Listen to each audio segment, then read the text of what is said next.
his answer was, I'm not worried about that because the owner has 9 Wendy's franchises. I said, well, I appreciate that, but how does that mean we're going to get paid back on the millions of dollars that we've lent him to build the hotel?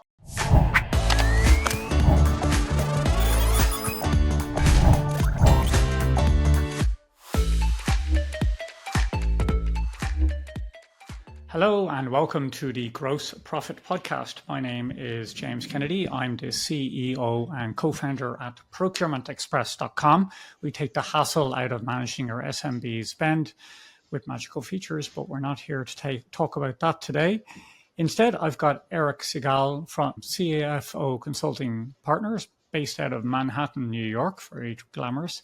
And today we're going to talk about community banking, fintech, and what it is to pick a CFO firm that has the right level of expertise for the business that you are running.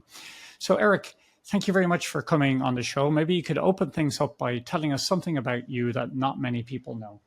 Yeah, thank you very much, James. Oh, one thing that people don't necessarily know about me is that I started my career out of college in the nonprofit theater in New York, which is the off-Broadway theater or the off-Broadway theater. Working as an administrative assistant and general helper in the theater tech space for a venerable theater company called the Phoenix Theater.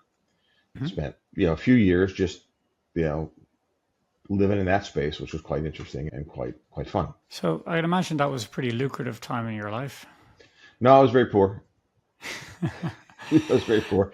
It was. So what's that like? What's that world like? I've never been in theater, and I'd imagine, I'd imagine in New York, it can't be totally destitute. And that is headline place in the Phoenix Theater is well known. So tell me about the financial life. What was it like there from a business perspective? From a business perspective, this particular institution was funded by a wealthy individual who, wanted to do it and actually created one of the signature off-Broadway theater companies of the 20th century, really.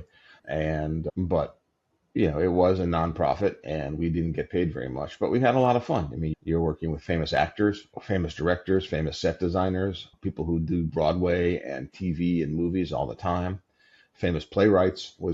The Phoenix's focus was on developing playwrights, and famous playwrights like the late Wendy Wasserstein, who wrote Uncommon Woman and Others, which was first premiered at the Phoenix Theater, and famous actors and actresses like Meryl Streep early in their careers.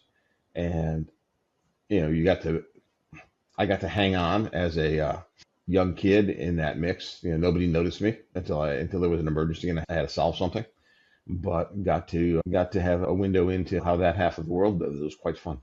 Very good. So my son grows up now. I wonder if I should would you recommend your kids go do something? I imagine myself at 20 years old, that sounds like a hell of a time to do. Maybe some life experience, put hairs in my chest, maybe. It's fun, and one of the formative experiences at the working in the theater, or probably any other similar industry, is, there's a saying that the show must go on. It's a bit wrong.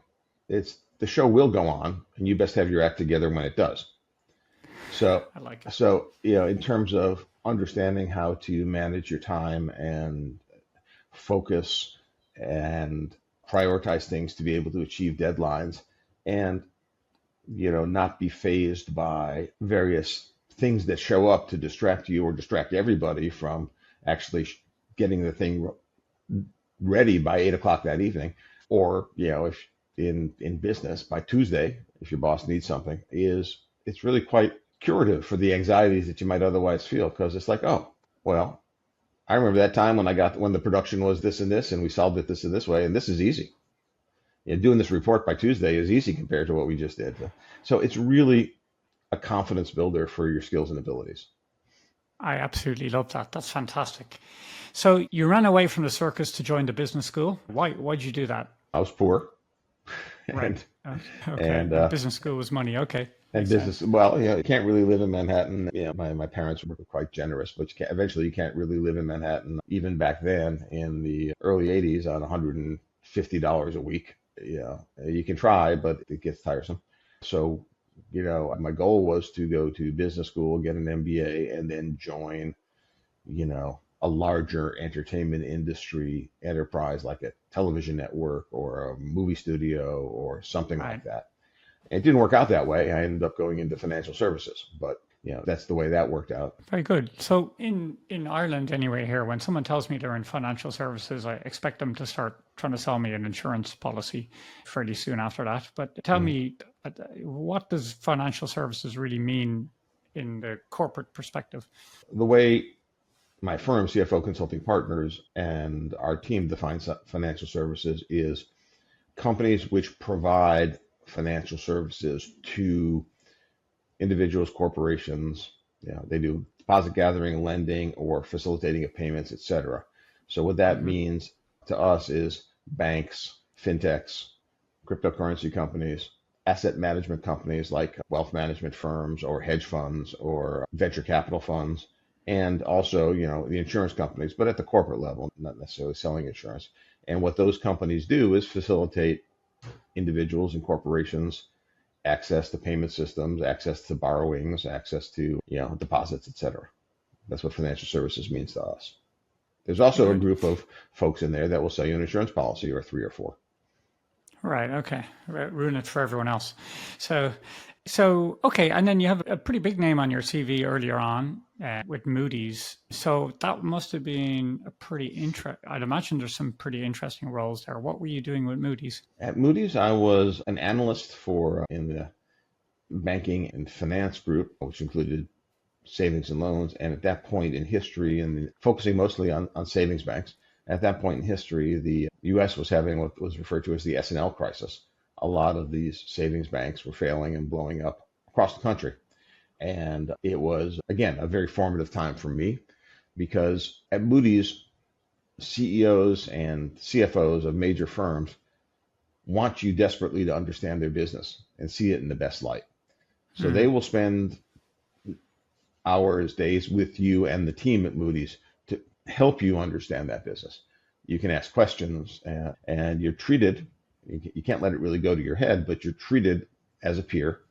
And early on in my career, I got to sit down with the likes of Sandy Weil, who outlined his plans for buying one company called Commercial Credit, and then how he was going to take that company and expand it into what eventually became Travelers, which eventually then merged with Citi. And he outlined all his strategy for us and was Huh. very interested in us understanding it so that we would have a positive view of commercial credit, which he clearly needed as the initial platform. And he thought he had a lot more to say to us, so he came back the next day. So it was, I don't know, in my case, it's after business school, postgraduate study work Yeah. with CEOs and CFOs of major corporations. My experience at Moody's, that educational part aside, that was fascinating. But my experience at Moody's was with providing ratings and analysis for these savings and loans, which were really on the brink of total chaos and disaster, many of them. And Right. you could see inside the difficulties that these institutions were having, and what some people did that worked, some people did that didn't work, some things they did that didn't work. So it was really fascinating. So a question about that. So in today's market, a lot of people say, well, there's no value in this stock market. All the information is out there in the stock market, and it's just the computers trading with each other more or less, and there's no alpha to be had, let's say. Do you think that's true, or was it more so? It sounds like when you're going belly to belly with these people, arguably was kind of an interesting perspective to get insight Mhm. that, you know.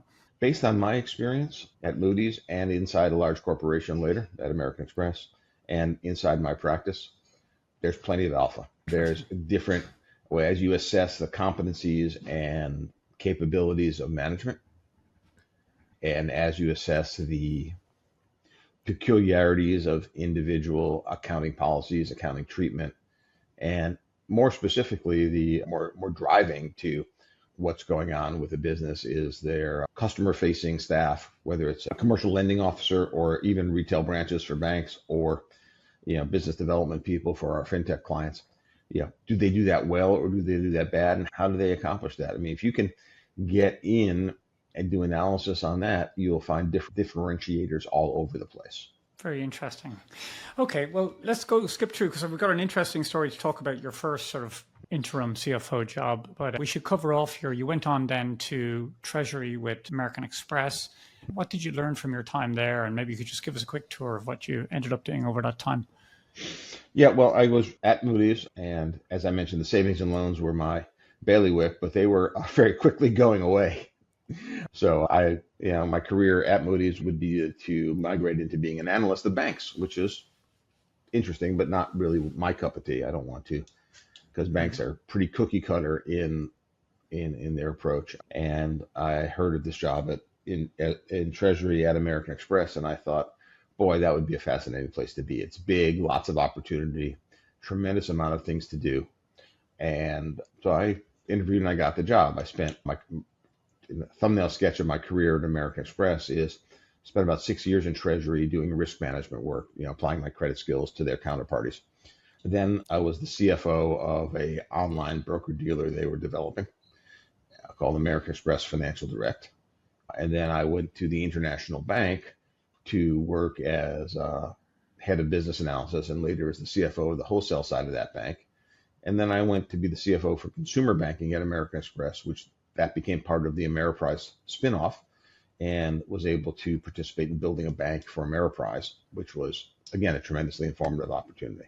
So, I guess my instinct was right. It was a big place to have a lot of opportunity and a lot of interesting and frankly fun things to do. Very good. So let's get into the meat of it here. So your first interim job, having had this career, which obviously gave you the kudos and gravitas to be able to take this on, was with a struggling community bank. Mm-hmm. So maybe set the scene here. Tell us a bit about community banks, because it's quite different in the US to Europe, I guess. And community bank, here we have things called credit unions, which are kind of local bank, lending organizations, and we have 5 or 6 banks nationally, but we don't really have this heritage of community banks. So give us a bit of a texture of what that industry is like. America's banking system developed sort of a decentralized manner. The larger banks, Citi, Bank of America, Wells Fargo, grew up in commerce centers. They were once upon a time called money center banks. Throughout the country, their need for banking services that these folks just, even historically were not providing, and other banking institutions grew up, and the regulatory regime grew up in the government, and you had, currently today there are 4,000 banks in the U.S. Arguably, the 6 big ones plus another couple hundred, regionals like M&T and PNC. But you take those away, and there's thousands of smaller institutions ranging in asset size from 50 million up to $20 billion in total assets, which spend time providing lending and deposit service and access to payment systems for communities, small cities, smaller places. In some places, in agricultural communities, they might be the only financial institution for hundreds of miles with a physical location. So it's proven to be the way the population likes to do banking. When your community banks gets purchased by a mega bank or a regional bank at this point in time, clients feel like, I used to be able to go and, Sure. and see, Joe or Mary and talk about my business and talk about my issues, and they'd work with me on solutions. Now I'm calling a call center in Charlotte, and they could give a crap, Yeah. So you get that involvement. Yeah. So these community banks, then the numbers can get a bit mind-boggling if you're not used to it. So, you say on the lower end, $100 million bank, or what would that be the equivalent to of like a traditional business? Like, for example, the owner there, would they be, what sort of net profit, if you like, would that sort of bank throw off every year? That bank might throw off, a return on equity of 10%. So the equity is, so a $100 million bank, there's $10 million of equity, and it gets a 10% or 14% return on equity. So that's $1.5 million, $2 million net profit, something like that. Okay. All right. So an SMB effectively. Yeah. But, all right. If we scale it up a little bit, a $2 billion bank, throwing off decent net profit, would also employ 300 people Mm. and provide service to, significant geography that they might not be able to get elsewhere. So it's, community is not a term that I always think that, it's not just a throwaway term in the nature of these banks. They're really working in the community and they're doing a lot of stuff. So tell me about this first fractional client you had. What was the setup? Well, fortunately or unfortunately, it's hard to say. We had a financial crisis in 2008 and 2009. And that was causing significant pressure on the overall economy and significant pressure on the banking sector specifically.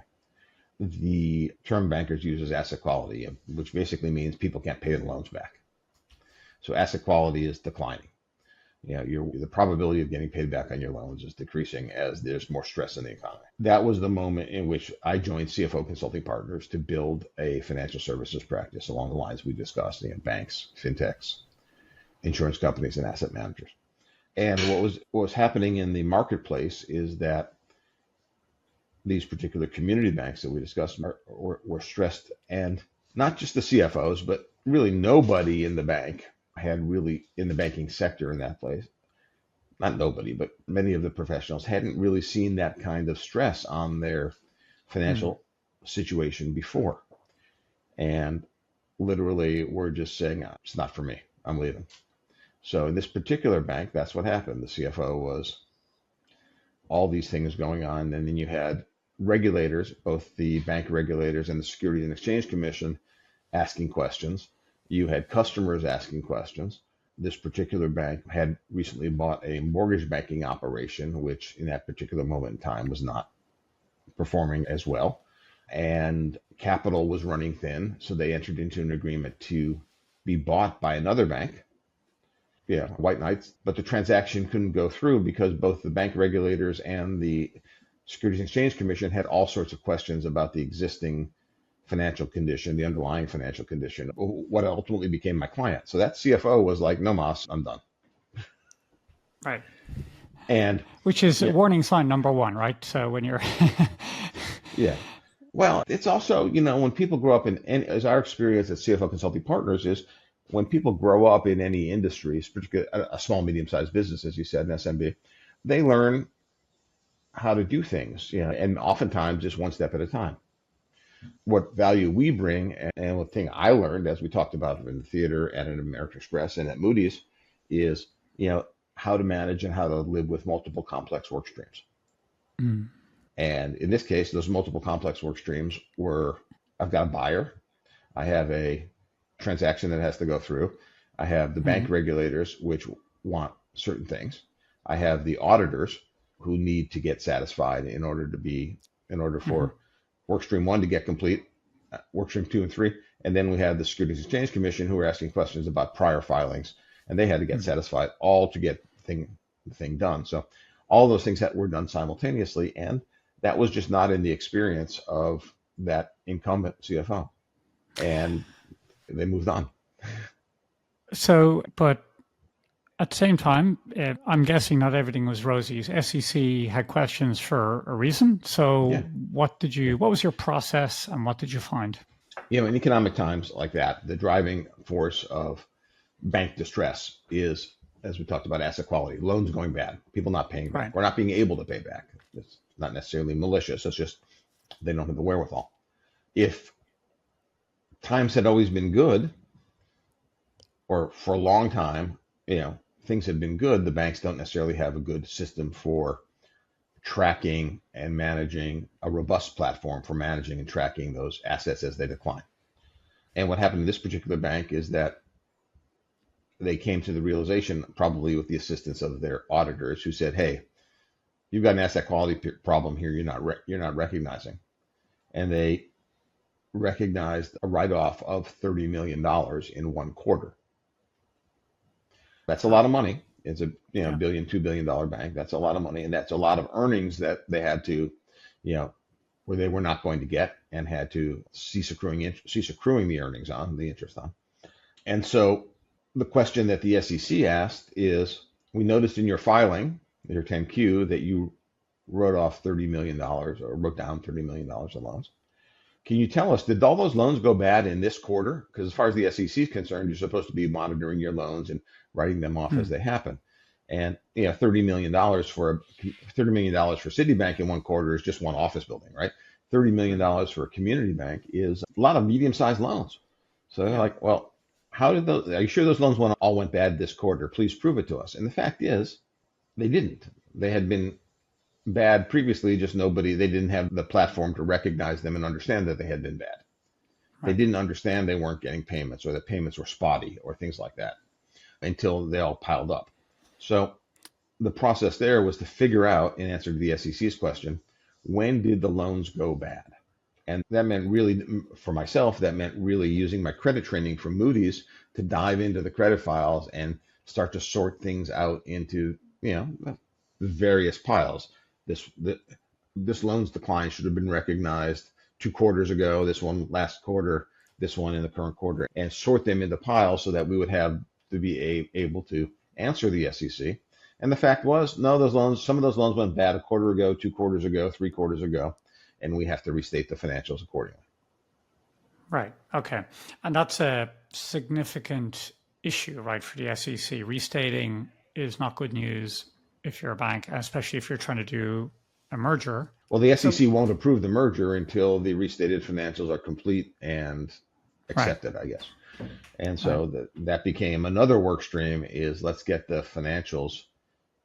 And there are complicated accounting rules involved in restatements, especially when you're dealing with bad loans, but let's get the financials in place so that we can redo our quarterly filings.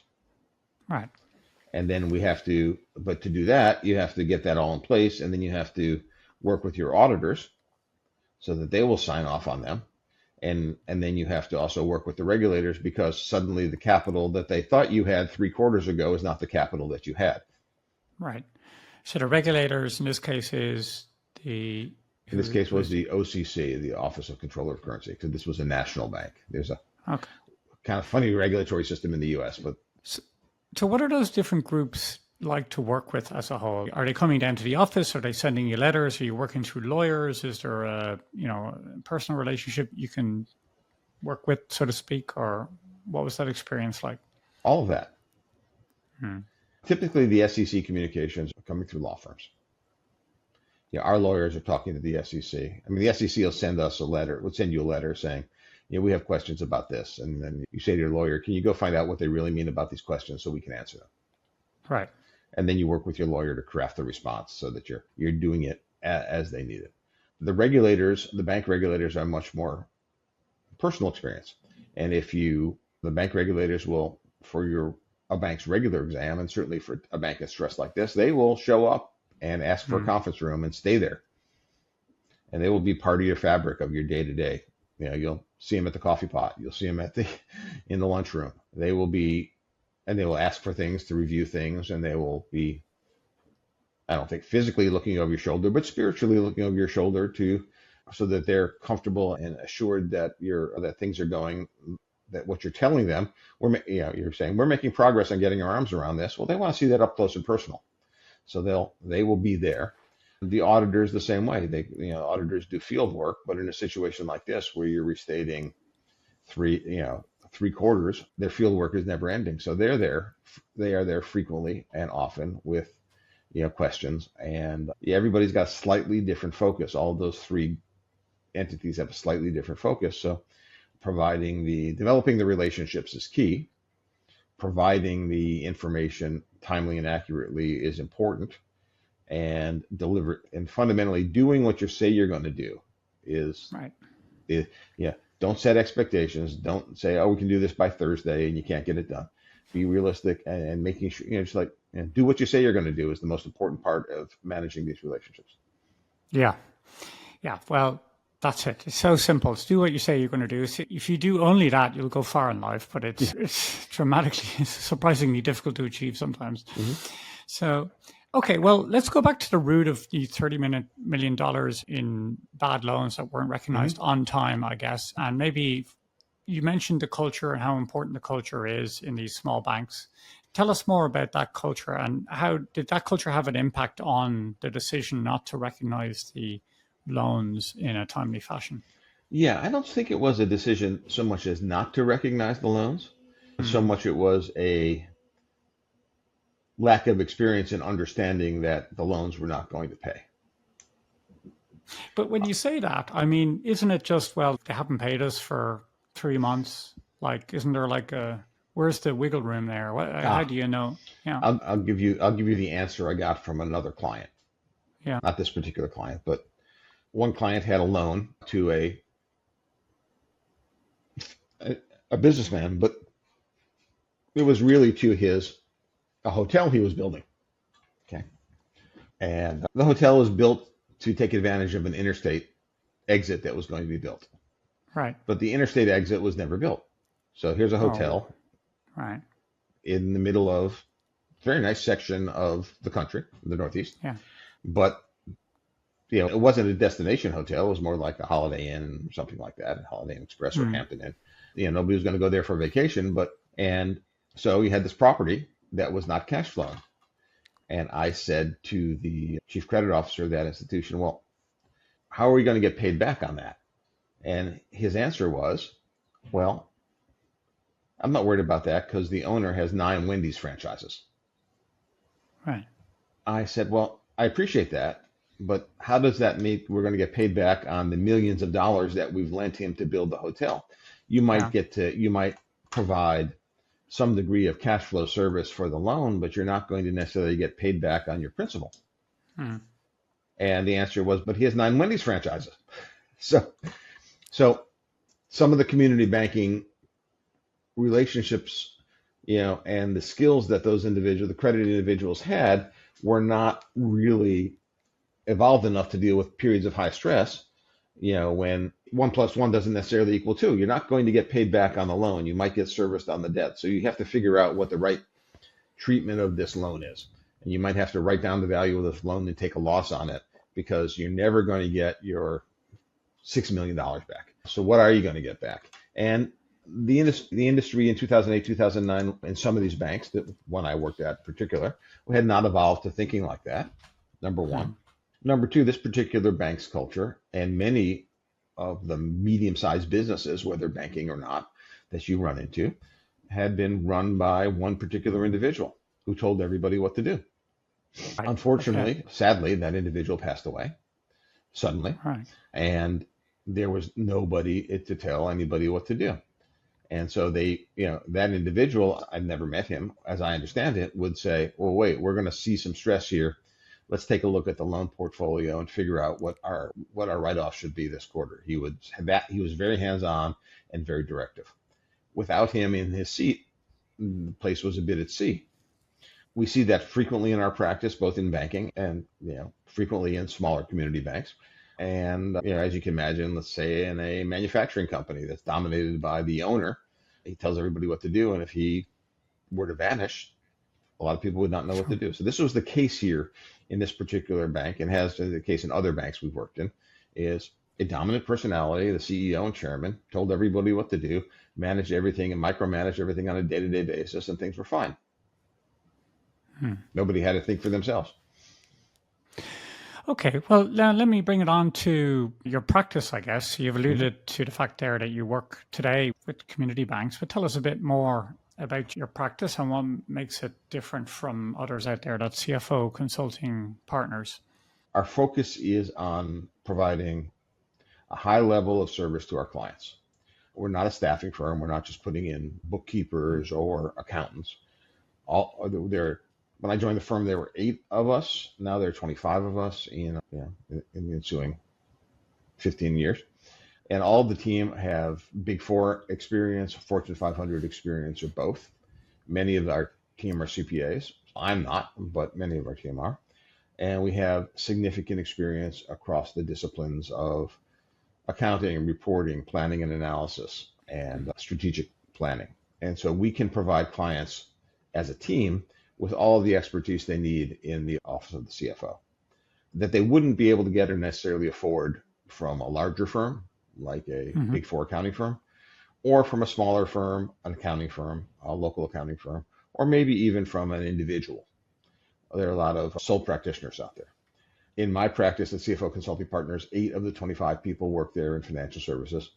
And we have people who are, I've got colleagues who are adept at particular financial reporting and technical accounting skills, planning and analysis, and balance sheet optimization and capital optimization techniques, and across banks, fintechs, asset managers. So we bring the whole team to every engagement. So in this case, at this initial bank that I was at, there was something that needed to be done that nobody could do, because the people who had done this particular task, it actually was preparing the books and records for the employee benefits plan, preparing the financial statements, left. The bank was in trouble. People were finding other jobs. And the controller said to me, we need somebody to do this. I don't have the time. And I said, okay, my colleague David will do it. One of the founders of the firm, David Demuth. And he said, I don't have the time to show David what to do. I said, no, that's the whole entire point of CFO Consulting Partners. You don't have to show David what to do. Give him the material, put him in a conference room, and he'll create the financial statements for the employee benefit plans, and then you can give it to the auditors and it'll go smoothly. And I was greeted with some skepticism, but David showed up, grabbed the material, went into the conference room, actually took it back to our office, came back 2 days later, everything was complete, everything was done, and the auditors were very happy. And the controller was looking at me kind of amazement. I said, that's what we do. We can solve those kind of problems very easily, and it's a good example of how we work as a team. Very good. So that's a great explanation. Maybe you could just wind us up here by telling us, how can people get in touch with you, or more importantly, who should get in touch with you? I think anybody in the financial services space with a question on finance, accounting, or balance sheet management, or any sort of issues with, wondering how they should proceed strategically with their finances, is welcome to call. Our website is cfoconsultingpartners.com. My particular email is esegal, Segal, at cfoconsultingpartners.com. You can email me. You can go to the website and fill out a request for service. You can, add comments, and we'll get back in touch with you. You can pick up the phone and call. Our office in Princeton is 609-309-9307, or any way you want to get in touch. We're more than happy to respond. And, as you and I talked about before, I'm unfortunately not the most astute businessman. I will spend 2 hours talking to somebody who's got some questions, and unfortunately probably solve their problem before they need to engage us. But, I'm happy to do that. So a shout out to unscrupulous entrepreneurs out there who are looking to freebie on Eric's time. Please call. Please call. We'll have great conversations.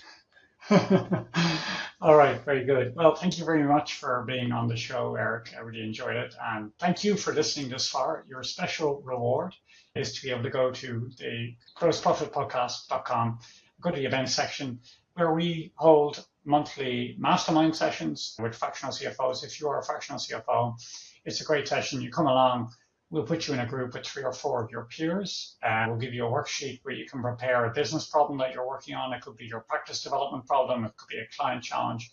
And you'll get feedback from other CFOs who are your peers in your industry, and a chance to get direct feedback, and also maybe pass on some advice for people who were a few steps before you. So they're a lot of fun. We had one last night. It was a big hit.